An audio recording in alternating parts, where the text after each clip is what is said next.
Did you know that one of the biggest barriers to weight loss in women over 40 is stress?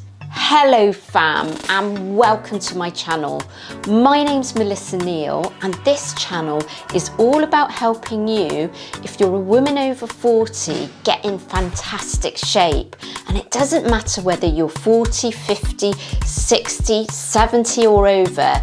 And two of the best strategies to lose weight when we are over 40 are nothing to do with dieting and then nothing to do with exercise. And I'm going to get into it. So I'm going to cover the first one, which is stress. So let's talk about hormones. We've got hormones, estrogen, progesterone and testosterone, and they're decreasing as we get older, and so stress has a massive impact on these hormones. And this is because what can happen is our cortisol levels rise, and if our cortisol levels rise, that actually causes weight gain. And as well as cortisol, stress can cause changes to our T3 and T4 levels, which impacts on our thyroid function.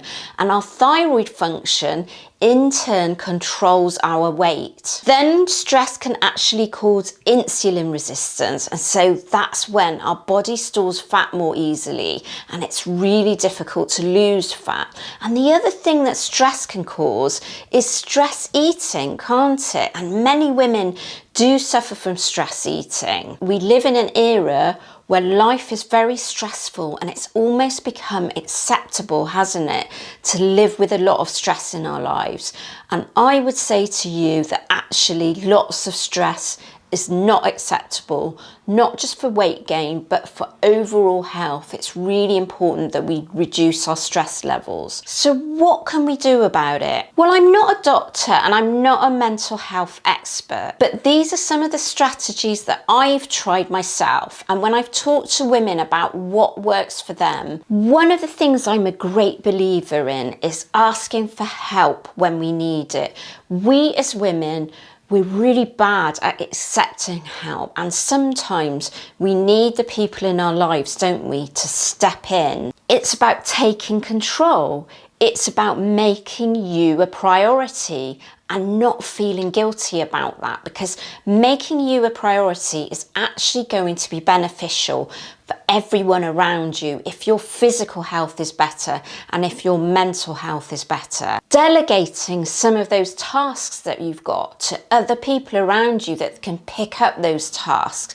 It goes back to asking for help, doesn't it? It's letting go of the stuff that isn't important and that just doesn't serve you anymore. And it's a good stage in our lives to actually start to think about reassessing your life. And that's what's happened to me. I've completely changed career direction in my 50s. I started at age 52, I'm 54 now, and I completely changed my career, and I wouldn't be talking to you if I didn't decide to go into fitness and weight loss for women over 40 instead of being in a really stressful job in public relations. So it's never too late to reassess your lives and make the changes that you need to make a better life for yourself, reduce your stress levels and feel better. We might want to consider getting outside help in. So that might mean therapy or coaching, or for some people, hypnosis works really, really well. Think about some of those stress relievers, so relaxation techniques, or for me, is taking a long walk in the fresh air. Getting outside with nature is actually a really good way of de-stressing. Going back to the me time stuff, if there's particular hobbies or pastimes you like, I know I love to go out dancing. That helps you to let go and forget about anything that's causing stress in your life and just focus on that thing that you absolutely love. The second big thing that I'm going to talk about that can really impact on our body's ability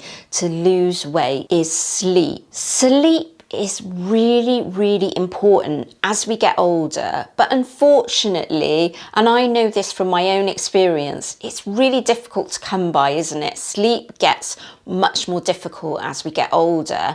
I'm going to talk about the reasons why it's really important for weight loss. So just like stress, lack of sleep can actually cause insulin resistance. It can slow our metabolism down, and lack of sleep can also cause glucose intolerance. And the reason we get those sugar cravings and that increased appetite when we've had a lack of sleep, and I know I get this, and that's because the hormones ghrelin and leptin that control appetite actually are impacted when we have a lack of sleep. So I'm going to talk about some sleep strategies. Now, I'm not a sleep expert. I don't have all the answers, but these are some of the things that when I talk to other experts about it, this is what they recommend. So the first thing, and this is probably one of the most difficult things with the world that we live in, is no tech an hour before bed. So no screen time, because what happens with screens on our smartphones, on our iPads, is it actually gives off this blue light that's really stimulating. So even if you find it easy to get to sleep, but you wake up later, the stimulation can be caused earlier on. And I know I find this really difficult, and I have to make a conscious effort to actually put my tech away an hour before bed. So I put my phone away, or I put it down, face down somewhere, and I don't look at it. The other thing is to make your bedroom a relaxing and calming environment. So that's free of clutter, with lots of space, because if we got things kind of piled up high, it's not the best environment to get sleep in. And one of the doctors that I had onto my channel in one of my lives actually did mention that your bedroom should be just the place that you sleep in. So it's associated with sleep and not with anything else like watching TV or going on your tech again. You could light a candle, particularly a scented candle like a lavender candle, or use a vaporizer that's got a lavender smell, or sprinkle some lavender on your pillow. You could also use a weighted blanket. That's what I found really helpful.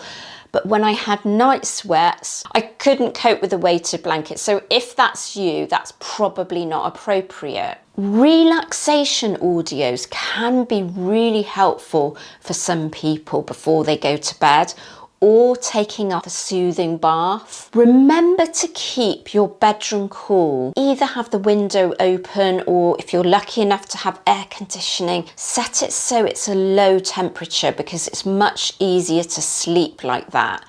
And then there are some really good natural supplements which have been recommended by a doctor that I interviewed on this channel, which is Dr. Natasha Ryan. So it's L-theanine and ashwagandha. Those are really good supplements. You might also want to try valerian supplements and melatonin. So I've covered stress and I covered sleep. And I know as a woman over 40, this is something that I have to be conscious and mindful of, putting the effort in to work on reducing my stress levels and work on getting better sleep. It doesn't come easily.